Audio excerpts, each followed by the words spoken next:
Je étais assis dans le parking de l'église presbytérienne Saint-Andrew à Sudbury quand mon téléphone a vibré dans le poche de mon manteau. Ce était un numéro que je ne reconnaissais pas, un indicatif régional local, mais pas un numéro enregistré dans mes contacts. Je ai presque laissé aller à la messagerie vocale. Je souhaiterais maintenant que je le ai fait. Non pas parce que le appel a apporté de mauvaises nouvelles exactement, mais à cause de tout ce qui a suivi après que je ai décroché. Ce est Graham, dit la voix. Ce était un homme, peut-être fin de la quarantaine, un peu essoufflé. Ce est, dis-je. Mon nom est Terry Kowalski. Je suis le électricien que vous avez engagé pour refaire le câblage de l'atelier à l'arrière. Je suis désolé de vous appeler un dimanche matin, monsieur. Mais écoutez, je ai besoin que vous rentriez chez vous tout de suite si vous le pouvez. S'il vous plaît, ne amenez personne avec vous. Venez seul. Je me souviens de la façon dont la lumière du matin reposait sur la neige dans le parking de l'église. Tout était blanc et immobile et ordinaire, et puis cela ne le était plus. Mon nom est Graham Whitfield. Je ai 61 ans. Je vis dans une maison à 2 étages à la périphérie de Sudbury, Ontario, sur un terrain de 1 demi-acre qui donne sur une lisière de épinettes et de bouleaux. Mon épouse Diane est décédée 14 mois avant ce appel téléphonique. Elle avait 57 ans. Les médecins ont dit que ce était son cœur. Un événement cardiaque soudain, ils ont appelé cela, comme si le nommer précisément pouvait le rendre moins dévastateur. Nous étions mariés depuis 31 ans. Après qu'elle est décédée, je ne pouvais pas me résoudre à changer beaucoup de choses dans la maison. Ses lunettes de lecture étaient encore sur la table de chevet. Ses sabots de jardinage étaient encore près de la porte arrière. Son atelier, un petit bâtiment annexe que son père avait construit dans les années 1980, que elle avait récupéré et fait sien, avait encore ses outils accrochés sur le panneau perforé exactement dans le ordre que elle les avait laissés. Diane avait été une travailleuse du bois à ses heures perdues, nichoir, petit meuble, cadre. Elle avait été précise et patiente avec le bois de une manière que elle avait été précise et patiente avec tout. L'électricité dans ce atelier était ancienne. Le câblage datait de l'époque de son père, et 2 mois auparavant, un disjoncteur avait commencé à se déclencher chaque fois que la vieille scie à table de Diane était mise sous tension. Ce n'était pas sûr. Un de mes amis de la Légion avait recommandé Terry Kowalski. Il a dit qu'il était honnête et ne surfacturait pas. Je avais engagé Terry le jeudi précédent, lui avait donné une clé de le cadenas de l'atelier et lui avait dit de travailler à son propre rythme pendant le week-end. Ce dimanche matin-là, je étais habillé pour l'église et avais conduit les 12 minutes jusqu'à la ville avant que le appel de Terry me ramène. Je ai dit à mon beau-frère, qui était assis à côté de moi dans la voiture sur le point de entrer, que quelque chose était arrivé à la maison. Il a demandé si tout allait bien. Je ai dit oui. Ce était probablement rien, juste quelque chose que l'électricien avait signalé. Il a offert de venir avec moi. Je lui ai dit de ne pas se déranger, que je appellerais si je avais besoin de lui. Je ne comprenais pas encore pleinement pourquoi Terry avait dit de venir seul, mais quelque chose dans sa voix, une certaine tension, un soin mesuré, me a dit de écouter. Quand je ai tourné dans mon allée 20 minutes plus tard, Terry se tenait devant la porte de l'atelier, les mains dans les poches de sa veste. Ce était un homme aux larges épaules avec une barbe grise et des yeux attentifs. Il a hoché la tête quand je suis sorti de la voiture. Il a attendu que je aie marché tout le chemin avant qu'il ne parle. Je ai trouvé quelque chose, dit-il tranquillement. À l'intérieur de la cavité murale sur le côté nord, derrière l'isolation. Je veux vous montrer avant que je ne dise autre chose. Il me a conduit à l'intérieur. L'atelier sentait le suur de bois et le froid et le léger arôme chimique de l'isolant de fil. Terry avait retiré une section de cloison sèche à environ mi-hauteur de le mur nord, exposant le vieux câblage à boutons et à tubes qu'il était venu remplacer. Mais à côté de le câblage, posée à l'intérieur de la cavité comme si elle avait été placée là délibérément et soigneusement, se trouvait une boîte métallique à serrure, du genre que vous trouveriez dans une quincaillerie, grise, avec un cadran à combinaison sur le devant. Elle ne était pas lâche dans le mur, dit Terry. Elle était fixée sur un support que quelqu'un avait vissé dans le montant. Elle avait été placée là exprès. Je suis resté là dans l'atelier froid pendant un long moment, juste à la regarder. Je n'ai pas touché, dit Terry. Je ai pensé que vous devriez le voir comme je le ai trouvé. Je connaissais la combinaison avant même que je ne décide consciemment que je la connaissais. Mon épouse avait utilisé la même séquence de 4 chiffres pour tout ce qui nécessitait un code, le anniversaire de notre plus vieux petit-fils. Je me suis accroupi devant la boîte à serrure, et tourné le cadran, et le loquet a ouvert.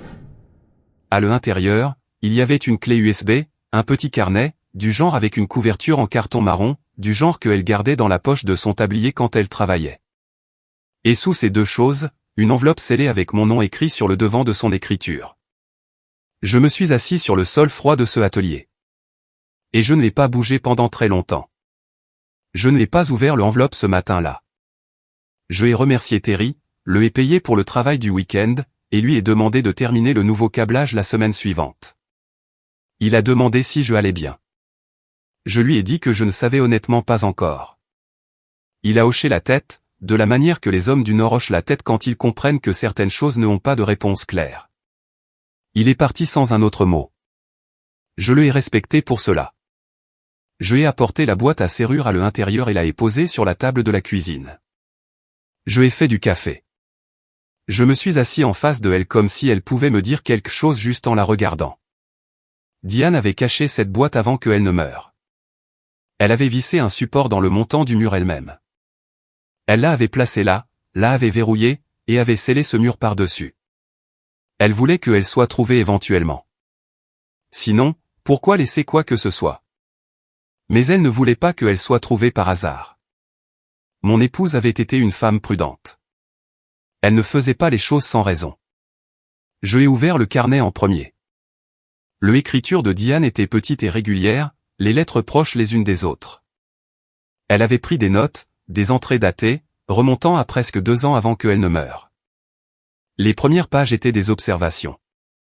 De petites choses qu'elle avait remarquées. Une divergence dans notre compte de placement joint, un retrait qu'elle ne avait pas fait et que je n'avais pas fait non plus pour $8 000, décrit dans le relevé bancaire comme un virement autorisé. Elle avait encerclé le mot « autorisé » et écrit un point d'interrogation à côté de lui. Elle avait porté cela à notre conseiller financier, un homme nommé Clifton Ralph, qui gérait nos comptes de retraite depuis 11 ans. Selon le carnet, Clifton lui avait dit que ce étaient des frais de rééquilibrage de portefeuille de routine et que cela avait été préautorisé dans leur contrat original. Elle avait écrit, il me a montré une page dans le document original. Je ne me souviens pas avoir signé quoi que ce soit de tel. Nous allons vérifier ma copie. La entrée suivante, 2 semaines plus tard, disait, ma copie du contrat ne a pas cette clause. Les numéros de page sautent. Les pages 7 et 8 manquent dans ma copie. La version de Clifton a une page 7A. Je avais dû poser le carnet. Je suis allé à mon classeur dans la chambre de rechange et ai sorti notre copie du contrat de placement original. Je le ai trouvé en moins de 2 minutes. Nous étions des personnes organisées, Diane et moi. Elle avait eu raison. Notre copie allait de la page 6 à la page 9. Le numérotation sautait. Je ne l'avais jamais remarqué. Je avais signé ce contrat sans remarquer. Diane avait remarqué 14 mois avant qu'elle ne meure, et elle avait commencé à tenir des registres. Je suis retourné à le carnet. Au cours des mois suivants, Diane avait suivi 7 virements supplémentaires, allant de $4 000 à $22 000. Tous décrits dans un langage similaire. Tous, elle en était venue à le croire, non autorisés. Le total atteignait un peu moins de $90 000. Mais ce n'était pas la partie qui me coupait le souffle. À mi-chemin de le carnet, les entrées ont changé de ton. Diane avait commencé à se sentir mal, une fatigue qu'elle ne pouvait pas expliquer, des palpitations cardiaques, un essoufflement qui venait et allait sans cause évidente. Elle était allée chez son médecin, un médecin généraliste nommé Dr Harpy Sandu, qui avait fait des analyses de sang et un ECG, et lui avait dit que son cœur montrait de premiers signes de arythmie. Ce n'était pas rare chez les femmes de son âge, avait-il dit, et gérable avec des médicaments et des ajustements de style de vie. Elle avait commencé une prescription, mais les symptômes ne se étaient pas améliorés. En fait, ils avaient empiré. Et puis elle avait écrit en marge de une entrée, de une écriture légèrement moins contrôlée que de habitude, comme si elle le avait écrit rapidement ou avec émotion, les compléments. Quand est-ce que je ai commencé à les prendre? Vérifiez la date. Je me souvenais des compléments. Environ 18 mois avant qu'elle ne meure, quelqu'un avait donné à Diane un panier cadeau, un de ces paniers de bien-être élaborés enveloppés dans du cellophane avec des thés et des bougies et une collection de capsules à base de plantes. Magnésium, elle me a dit, bon pour le sommeil et la santé cardiaque. Elle avait commencé à les prendre religieusement. Je ne pouvais pas me souvenir immédiatement qui lui avait donné ce panier. Le carnet me a dit 3 entrées plus tard, de une écriture soignée, le panier venait de Clifton. Il me a donné à notre réunion de novembre, a dit que son épouse jurait par la marque. Je ai pris ces capsules pendant 16 mois. Et puis la ligne à laquelle je n'ai pas pu arrêter de penser depuis, je ne pense pas que je devrais les prendre davantage, mais je ai besoin de être sûr d'abord. Je ai besoin de en sauver un et de le faire tester. Si je me trompe, je ne veux pas détruire la vie de quelqu'un à cause de la paranoïa. Si je ai raison, je ai besoin de preuves. Elle avait économisé des preuves. Mon épouse, seule, tranquillement, sans me le dire, avait construit un dossier. Je suis allé à la dernière page de le carnet. La entrée finale était datée de 11 jours avant qu'elle ne meure. Elle disait, « Je ai été trop lente. Je ai fait trop confiance au processus. J'aurais dû aller à la police il y a 6 mois. Graham trouvera cela. Il saura quoi faire. Je le aime. Je suis désolé de ne pas lui avoir dit plus tôt. Je essayais de le protéger de la possibilité que je puisse me tromper. Je ne me suis pas trompé. Je suis resté à ma table de cuisine pendant longtemps après avoir lu cela. Le café était devenu froid. La lumière à travers la fenêtre était passée du blanc du matin au gris plat de un après-midi de Sudbury en février. Puis je ai pris la clé USB. Je ne possède plus de ordinateur portable. Je avais donné le mien à ma fille quand je ai pris ma retraite.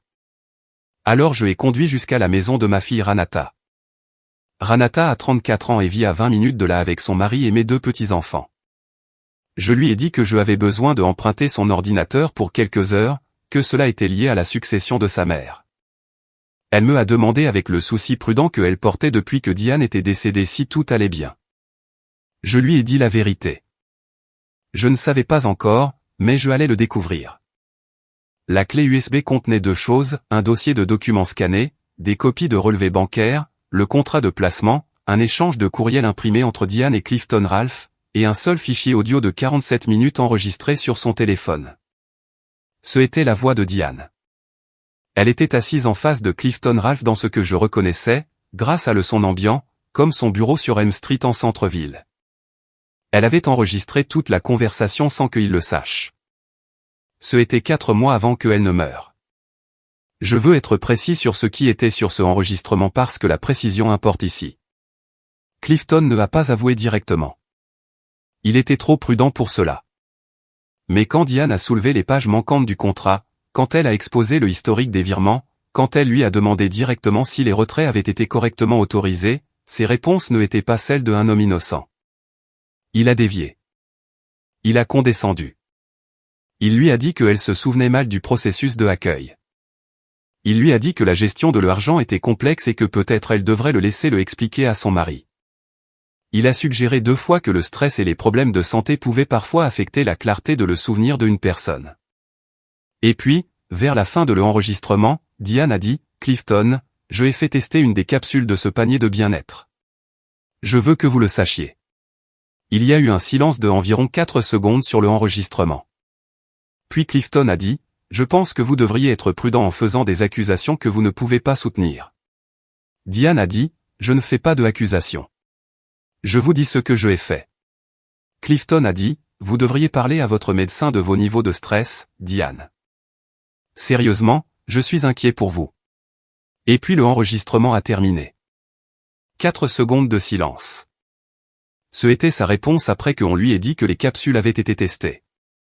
Pas de confusion, pas de offense, pas la réponse naturelle de quelqu'un qui avait simplement offert à un ami un cadeau de bien-être sans arrière-pensée.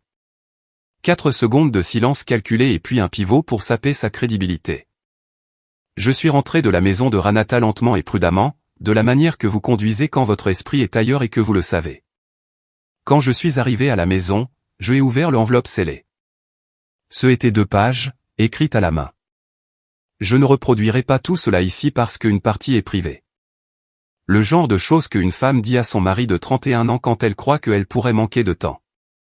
Mais la partie pertinente disait, « Je n'ai pas de preuve que les capsules me ont fait du mal. » La femme au laboratoire de test a dit que les résultats étaient peu concluants, mais notables.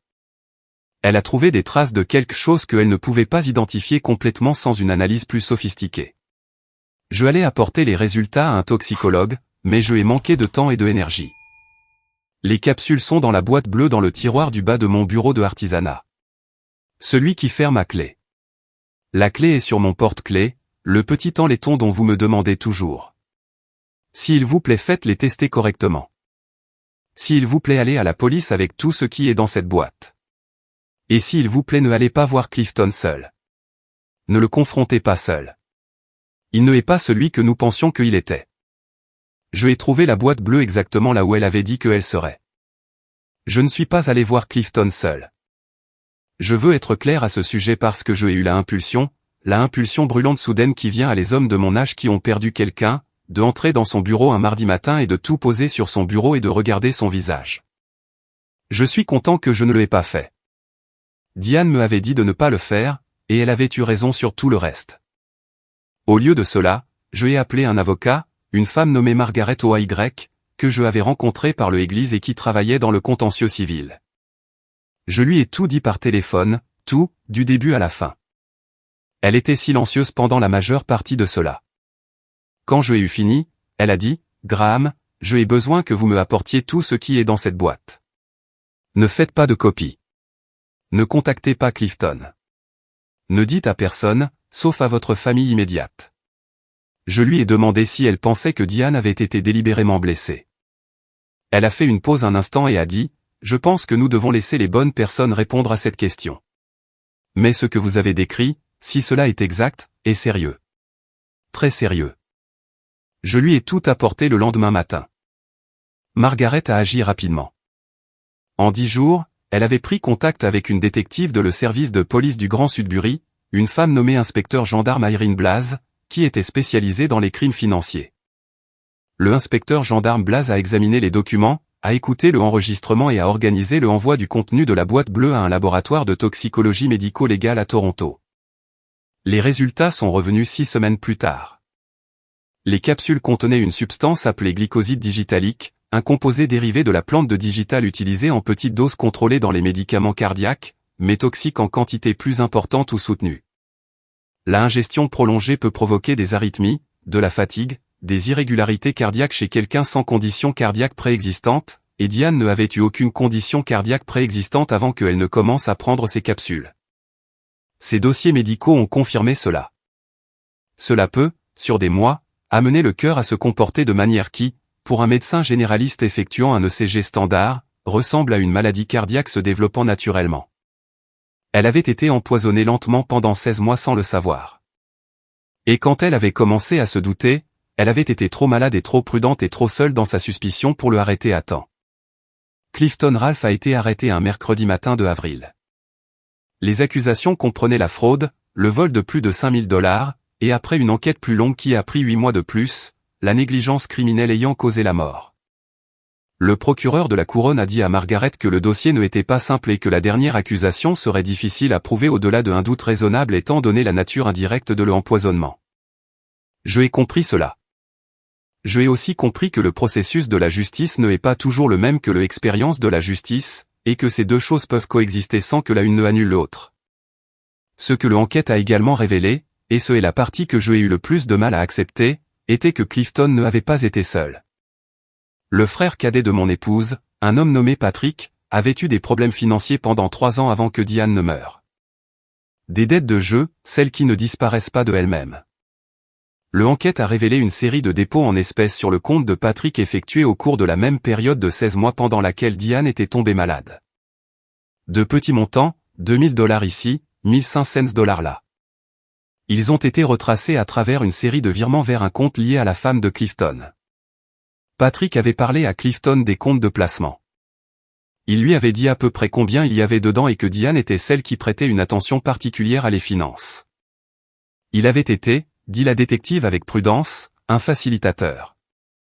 Qu'il ait su exactement ce que Clifton avait l'intention de faire avec l'information, qu'il ait compris où cela allait, ce était plus difficile à prouver.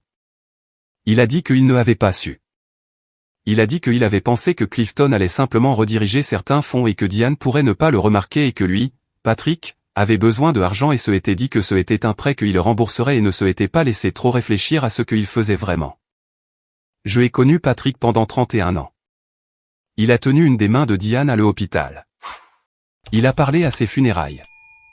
Il est la raison pour laquelle je comprends maintenant pourquoi mon épouse ne me avait pas dit. Elle le avait soupçonné. Elle le avait écrit dans le carnet, une seule ligne attentive vers la fin, je pense que Patrick a dit à quelqu'un à propos de nos comptes. Je ne peux pas le prouver encore, et je ne peux pas le dire à Graham. Lui et Patrick sont proches. Cela le détruirait avant que je ne sache de manière certaine.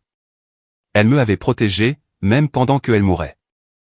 Patrick a été inculpé comme complice après les faits. Il a plaidé coupable à une accusation réduite en échange de sa coopération avec le parquet contre Clifton. Je ne lui ai pas parlé depuis. Je ne sais pas si je le ferai un jour. Je ne dis pas cela avec colère. J'ai eu assez de temps maintenant pour que la colère soit en grande partie partie.